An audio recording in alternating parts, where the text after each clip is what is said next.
வணக்கம் உறவுகளே, எல்லாரும் எப்படி இருக்கீங்க? நல்லா இருக்கீங்களா? இன்றைக்கி நம்ம பார்க்க போகிறது ஒரு அருமையான மொறுமொறுன்னு பருப்பு வடை தாங்க பார்க்க போகிறோம். இந்த பருப்பு வடையை எங்கள் வீட்டுக்காரி எங்களுக்காண்டி சும்மா சூப்பராக செஞ்சு கொடுத்துருக்காங்க. செம்ம டேஸ்ட்டாக இருந்துச்சு. சரி வாங்க எப்படி செய்யலான்னு பார்த்துடலாம். இன்றைக்கி நம்ம மொறுமொறுன்னு பருப்பு வடை செய்ய போகிறோம். வாங்க எப்படி செய்யலாம் பார்க்கலாம். வழக்கம் போல் இன்றைக்குமே எங்கள் வீட்டுக்காரர் நான் செய்கிறேம்மா, நீ மட்டும் அதை பார்த்து வாய்ஸ் கொடுத்துக்கோ அப்படின்னு சொல்லிட்டாங்க. சரிங்க அப்படின்னு சொல்லிட்டு நான் வாய்ஸ் கொடுக்க ஆரம்பிச்சிட்டேன். இப்போ பட்டாணி பருப்பை 3 மணி நேரம் நல்லா ஊற வச்சு எடுத்துருக்காங்க. இந்த பருப்பு வடைக்கு நம்ம கடலைப்பருப்பை ஊற வச்சு நம்ம வடை போடுறத விட பட்டாணி பருப்புன்னு நம்ம கேட்டு வாங்கி அதை ஊற வச்சு வடை செஞ்சோம்னா ரொம்ப டேஸ்ட்டாக இருக்குங்க. இதுதான் பட்டாணி பருப்பு. இந்த பக்கம் இருக்குது பாருங்கள், இது வந்து நம்ம குழம்புகளுக்கெல்லாம் பயன்படுத்துவோம் பார்த்தீங்களா, அந்த கடலைப்பருப்பு. இப்போ ரெண்டையுமே நான் உங்களுக்கு கையில் வச்சு காட்டுறேன் பாருங்கள். பார்த்தாலே உங்களுக்கு வித்தியாசம் தெரியும்.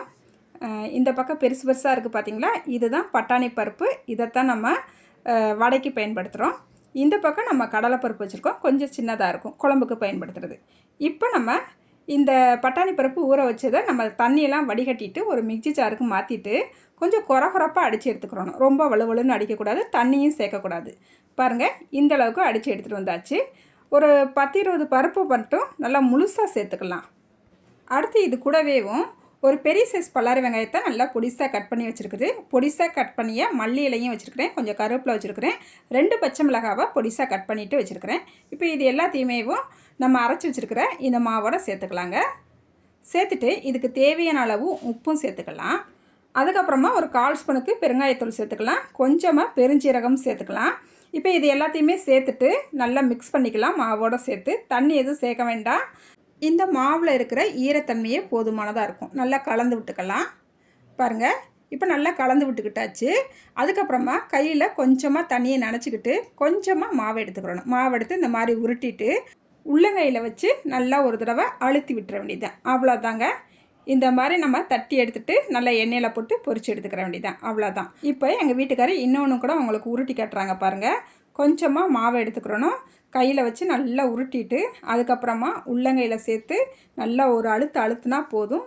சூப்பராக நம்மளுக்கு இந்த செம்மையாக வந்துடும்.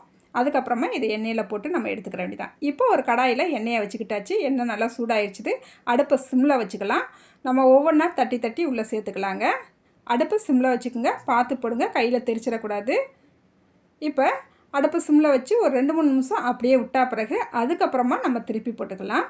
இந்த வடை சுட்டு எடுக்கும்போது அடுப்பை ரொம்ப சிம்மில் வச்சோம்னா இந்த வடை வந்து கொஞ்சம் எண்ணெய் குடிச்சிடும். அடுப்பு ரொம்ப ஹையில் வச்சோம்னா மேலே ஃபுல்லாக வெந்துடும், உள்ளே மாவாக இருக்கும், சீக்கிரமாக வேகாமல் ஒரு மாதிரி சாப்பிட்றதுக்கும் நல்லா இருக்காது. அதனால் அடுப்பை மீடியமாக வச்சு நம்ம சுட்டெடுக்கும் போது இந்த வடை முழுக்க சாப்பிட்றதுக்கு நல்லா மொறுமொறுன்னு செம்ம டேஸ்ட்டாக இருக்கும்.